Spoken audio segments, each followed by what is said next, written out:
সবাই প্রধান অতিথি হিসাবে উপস্থিত আছেন গাংনী মাটিকা মানুষের নেতা 2018 সালে ধানের শীষের কাণ্ডারি মেহেরপুর জেলা বিএনপির সম্মানিত সহসভাপতি জনাব জাভেদ মাসুদ মির্জা আঙ্কেল সহ উপস্থিত রায়পুর ইউনিয়ন বিএনপি ও অঙ্গ সভাপতি সংগঠনের নেতৃবৃন্দ, সবাইকে জানাই গাংনী পৌর ছাত্র দলের পক্ষ থেকে প্রতীক শুভেচ্ছা ও অভিনন্দন।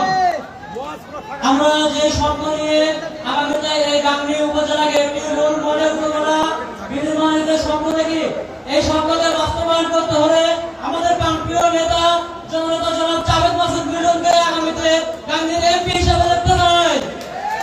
আমরা সবাই শক্তিশালী করতে চাই এবং আমি আমার রায়পুর ইউনিয়ন ছাত্রদলে ভাইদারি করতে চাই।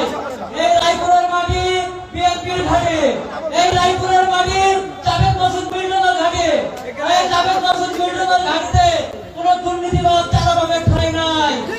এই মাটিতে যে দুর্নীতিবাদ চাঁদাবাজ করবে আপনারা সবাই শক্ত হাতে প্রতিবাদ করবেন ও তাদের দাঁত ভাঙা জবাব দিবেন।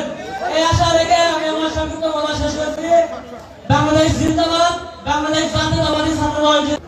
রায়পুর ইউনিয়ন বিএনপি কর্তৃক আয়োজিত আজকের এই জনসমাবেশ উদ্বোধন সভায় সভাপতিত্ব করছেন সাবেক চেয়ারম্যান আলফাতুদ্দিন কালু। প্রধান অতিথি হিসাবে উপস্থিত আছেন গাংনী গণমানুষের নেতা জননেতা জনাব জাভেদ মাসুদ মির্জা সহ বিএনপির সিনিয়র নেতৃবৃন্দ সহ অঙ্গ সংগঠনের নেতৃবৃন্দ। সবাইকে আমার গাংনী উপজেলা ছাত্র দলের পক্ষ থেকে শুভেচ্ছা ও অভিনন্দন। প্রিয় নেতৃবৃন্দ, আমরা জানি গাংনী থানায় যে কয়টা ইউনিয়ন অত্যাচারিত তার ভিতরে রায়পুরে বেশি অত্যাচারিত হয়েছে বিএনপির উপরে। এই শেখ হাসিনা তারিখে পালিয়ে যাওয়ার পরে দেশ স্বাধীন হয়ে গেছে। আগামী দিনে জননেতা জাভেদ মাসুদ মির্জাকে এমপি নিয়ে আমাদের এই চূড়ান্ত আজকের এই বিশাল জনসভার সকল অঙ্গ সংগঠনের নেতৃবৃন্দ, মানুষ, আপনাদের সামনে উপবিষ্ট আমাদের প্রধান আকর্ষণ জননেতা জাভেদ মাসুদ মির্জন, আজকের সভাপতি আমাদের রায়পুর ইউনিয়নের সুদক্ষ চেয়ারম্যান জনাব আলফাতুদ্দিন কালু ভাই। বন্ধু, আমার কিন্তু বহু বন্ধুদের মেসেজ আছে যে আমার বক্তব্য দেওয়ার কথা ছিল 10 মিনিট, কিন্তু আবহাওয়া প্রতিকূল, অনেক নেতৃত্ববৃন্দ বসে আছে। বন্ধুরা, আপনাদের অনেক কিছু নাই। এই খুনি হাসিনার সরকার আপনারা লক্ষ্য করেছেন, আল্লাহর তরফ থেকে এই গজব নাজির হয়েছে। যেদিন উনি বিমানে করে গণভবন থেকে পালিয়ে যায় 10 মিনিট আগেও এই শয়তান মহিলা বলেছিল বাংলার একটা ছেলে নামাজ পড়তে আসে না, উনি তাকে দাও। ওর এত বড় স্পর্ধা বাংলার মানুষকে 71 থেকে বেশি ক্ষতি করেছে। ওর বিচারে বাংলাদেশে এক ফাঁসির অর্ডার এক পান্না 1000 বার দিলেও মিথ্যা হবে না। ওকে ফাঁসি অর্ডার না, এই সরকারের দোষে আপনার আইনা ঘর এবং প্রচন্ড শাস্তি দিয়ে উঠেছে।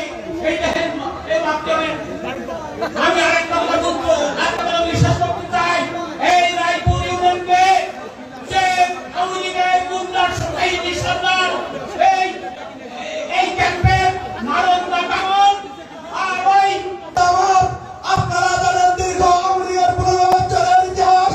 আপনারা জানেন এই দুঃশাসনের বিরুদ্ধে আমরা সংগ্রাম করে আসছি 15 বছর।